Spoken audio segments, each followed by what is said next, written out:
गाय को रोटी खिलाने के फायदे तो आप सब जानते हैं, लेकिन क्या आप जानते हैं कि ऐसी क्या चीज है जिसका सिर्फ एक चुटकी इस्तेमाल आपके भाग्य को रातों रात बदल सकता है, जीवन में आए हर संकट को हर सकता है।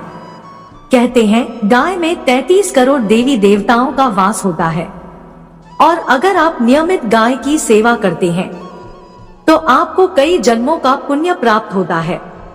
कुंडली में अगर कोई ग्रह कमजोर है और आपको इसका बुरा परिणाम मिल रहा है तो आप गाय को सिर्फ रोटी ही ना खिलाएं, उसके साथ एक चुटकी ये चमत्कारी चीज मिलाकर दें।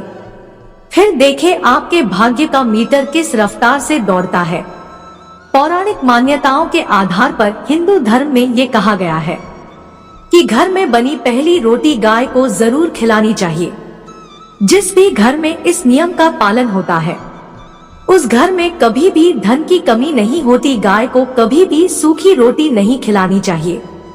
अगर आप गाय की रोटी बनाते समय इसमें एक चुटकी हल्दी मिला देते हैं तो इससे न सिर्फ आपकी कुंडली में बैठा गुरु ग्रह मजबूत होकर आपको शुभ फल देने लगता है, बल्कि मंगल ग्रह का शुभ फल भी मिलता है।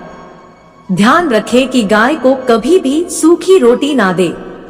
घर में मिठाई हो तो वह रखकर दे, ये बेहद शुभ और फलदायी होता है। आप चीनी और गुड़ रखकर भी गाय को रोटी खिला सकते हैं। यदि आप अपने जीवन में ये आदत बना ले तो आपको और किसी पूजा पाठ या दान धर्म की जरूरत नहीं है। बस नित्य ये एक कार्य आपको हर ओर से सुख, शांति, समृद्धि और यश दिलाता है। ये सारी जानकारी ज्योतिष शास्त्र के आधार पर है। मित्रों, हम सदैव सुनते आए हैं कि गाय हमारी माता है और हमें गाय की सेवा करनी चाहिए। कई लोग गाय की सेवा का बखान करते हैं, इसीलिए कहा जाता है कि कम से कम गाय को रोटी तो आवश्यक रूप से देनी चाहिए। कहा जाता है कि हर घर में सबसे पहली रोटी गाय के लिए बनाई चाहिए, उसके पश्चात ही अन्य सदस्यों के लिए। लेकिन आखिर गाय को रोटी क्यों देनी चाहिए? मित्रों, इस सवाल का जवाब हमारे शास्त्रों में बखूबी दिया गया है। गाय की सेवा के पीछे सभी कारणों का विस्तार से उल्लेख किया गया है। शास्त्रों में गौ माता की सेवा का बखूबी महिमामंडन किया गया है। कहा गया है कि यदि एक व्यक्ति अपने माता पिता के बाद केवल गाय की सेवा करता है तो वह आवश्यक रूप से मोक्ष का भागी है। ऋग्वेद में भी गाय को अवध्या कहा गया है। इसके अलावा गाय को रुद्र देवों की माता, वासुदेवों की कन्या, आदित्य देवों की बहन और अमृतत्व का केंद्र बताया गया है। कहा गया है कि गाय में 33 कोटि देवी देवताओं का निवास है। न केवल धार्मिक दृष्टि से वैज्ञानिकों ने भी गाय के गुणों का महिमामंडन किया है। वैज्ञानिकों ने गाय के गोबर से लगाकर गोमूत्र, गाय के दूध, दही एवं उसके शरीर में उपस्थित प्रत्येक वस्तु का अनोखा फायदा बताया है। इसीलिए शास्त्रों में कहा गया है कि मनुष्य को अपने जीवन में आवश्यक रूप से गौ माता को कम से कम रोटी तो देनी ही चाहिए। यदि व्यक्ति गोदान एवं गाय की सेवा में सहयोग देता है तो सबसे उत्तम। कहा गया है कि गाय को रोटी देने से पीढ़ी दर पीढ़ी उन्नति होती है एवं व्यक्ति के परिवार में सभी प्रकार के सुखों का निवास होता है।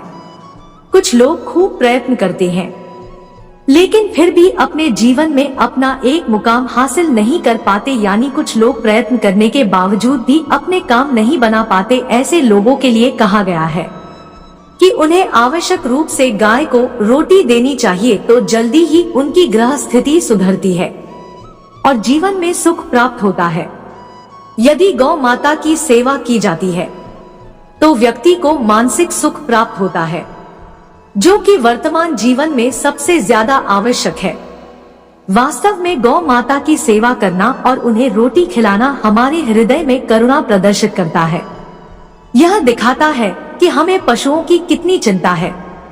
यदि कोई परिवार लंबे समय से गरीबी से जूझ रहा है तो गौ माता की सेवा करने से जल्द ही उसके जीवन में आर्थिक सुधार आता है। लेकिन आज के संदर्भ में गौ माता की सेवा की परिभाषा बदल चुकी है। भ्रष्ट राजनीति करने वाले नेताओं ने गौ माता की सेवा का मुद्दा राजनीतिक कर दिया है।